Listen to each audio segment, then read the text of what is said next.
Ladies and gentlemen, reading out a solidarity statement from Francesca Martinez, it gives me great pleasure to introduce Ian Jones from WOW. Reading a statement from Francesca Martinez. Hello, my name is Ian Jones. Francesca Martinez can't be here today, so I've been asked to read a speech for her. And yes, if you were wondering, I am disabled, and I'm proud to be here.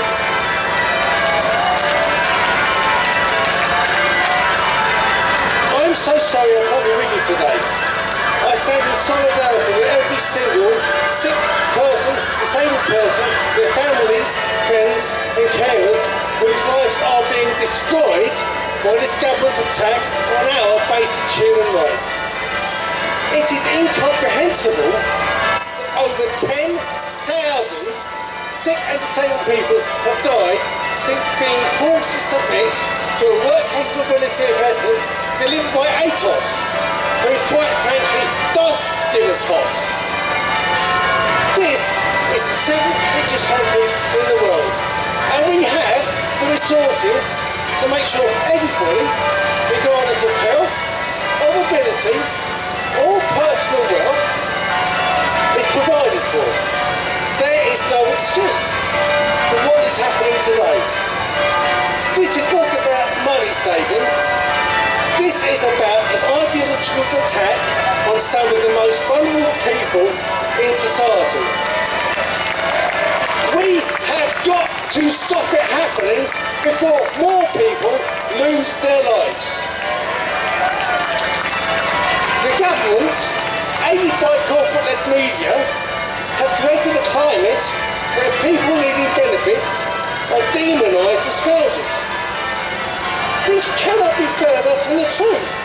Every disabled person I've met wants to work, to be an active member of society. But in order to do so, many of us require additional support. By cutting this vital support framework, the government is actually making disabled people more dependent and less able to engage in employment. That is a tragic irony. These cuts push more disabled people into poverty, and as they lose the ability to control their lives, into institutional care. There are also disabled and sick people who can't work, no matter how much they want to. Anyone can become sick and disabled. I did. You can. We must ensure that these people are treated with respect and dignity that we would wish for those that we love. Instead of portraying us as burdens on the state, we should be proud to provide the care and support needed. This is what a civilised society does. We are constantly told that these cuts have to be made, that there is no money to fund the welfare state. This is not true. We bailed out the banks to the tune of nearly £1 trillion. We allow bankers to pocket $14 billion in bonuses every year. We spend $20 billion on recent wars. The rich have been getting richer through this recession, but the government refuses to cap bonuses and stop funding war or the Trident missile programme. It refuses to tax avoiders and evaders who cost our economy £120 billion annually. Those responsible for the economic crash continue to be rewarded, while our own hard-earned rights are being systematically eroded. Those in power, over there, need to be reminded that they serve us. We have to make sure no more people die because of these cuts, and that we never forget. Let us honour their memory by fighting for a humane society that places human health and happiness above the profit motive. We need to join together in numbers and demand better, especially for those who are voiceless. Join with us and demand a better, fairer way. Thank you.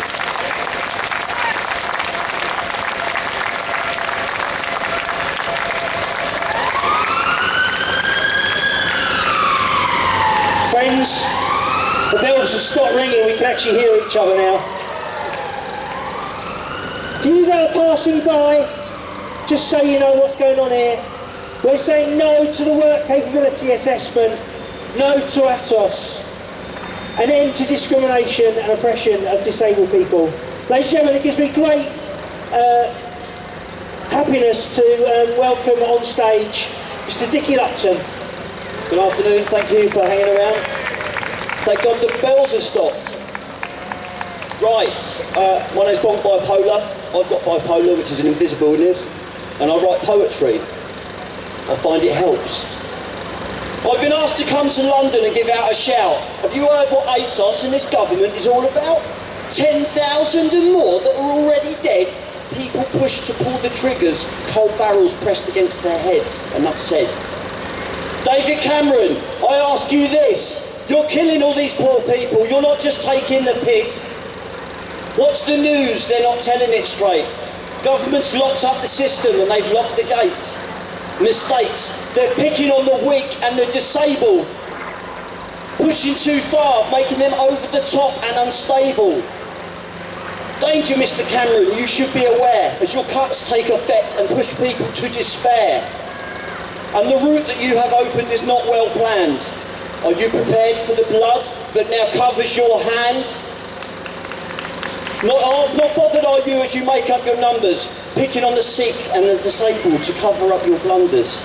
Gather all your Tories and you tell them this. You're scaring all these poor people, you're not just taking the piss. Bit emotional, sorry. Either way, when you take your actions, it will soon be obvious that you've not done your fractions. Risk assessments, I doubt, have ever been done. Just a noose for our necks, the cuts have already hung. Keep your loved ones close and tight, or they'll all be sent away to fight. Our boys and girls sent off to war, no answer when we ask what for. No legs to walk, no minds to work. This cannon fodder's sin to shirk. Begging, facing arrest, they join the ranks of the dispossessed. Abandoned women and men, they're not telling you all of this on the news at 10. Upon a box she cries with heart, my world, you're smashing it apart. I've given birth within these walls, watched children grow and run through halls. From room to roof, beneath this roof, our happiness was living proof that though they felt the urge to roam, they all returned to this, their home. This garden where we scattered ash of our dear mum and aunt that passed, the roses that we've planted here in memory of our own so dear.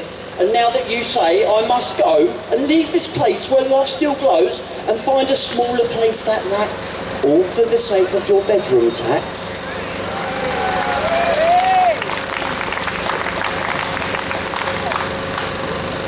One more. Dear David Cameron, I'm sorry to hear that you went mad and you lost your job, got detained, and now we share a room. It's funny when you end up becoming disabled. It wasn't exactly what you planned for, this becoming unstable, was it? So now that you're in here with all us trips, and you're swallowing all from your tablet strips, waiting for your family to visit again, knowing that you're in here means you are insane. My name's Bonk. Welcome to my second home. It's not great and they won't let you use the phone, but while you're in here I'll tell you my views, now that you're one of us stuck with no news. And what you say, it won't really matter, because they all know what's best, these MPs with chatter. Can't you see, macaroon, that you're having delusions? So what makes you arrive at these stupid conclusions? You say that we're going to be taxed for the air, and more tax you're going to pay for the growth of your hair? Mwah, he says with a devilish laugh. David and more shouts, it's time for your bath. Sat at the tap end and he's muttering low. More cuts, these disabled must go. Keep all the money for the fit and healthy. How do you think we keep so wealthy? Jumping right in at the end of his bath, David, I shout, are you having a laugh? You're now just like me, you're a right raving nutter. You're a cripple yourself, you old benefit cutter. You'll find that in this place you'll need daily help. I've lost my line, sorry. Well, it's too late, my man, you're now one of us. So make the best of your NHS trust. Stand in the queue and you await medication. There's no name dropping here, it's a Mad Atos convention. We say what we like, but nobody hears. You all know what's best, well, you created the fear. Dave, have you got the time? This watch isn't mine, it's not real, but it's fine. And with time on your hands now that you're better, will you write me a letter, or will you go on the dole? Paying your tax and your health contributions, you'll find that being off sick is not the solution. Go out there and get a job. You low-life benefit claimer, you're just a slob. My name's David, former Prime Minister. Would you give me a job that's not too sinister? I reckon as Pope I could play the new role. Protecting the perverts, a sainthood, my goal. Would you give me a job? Thank you.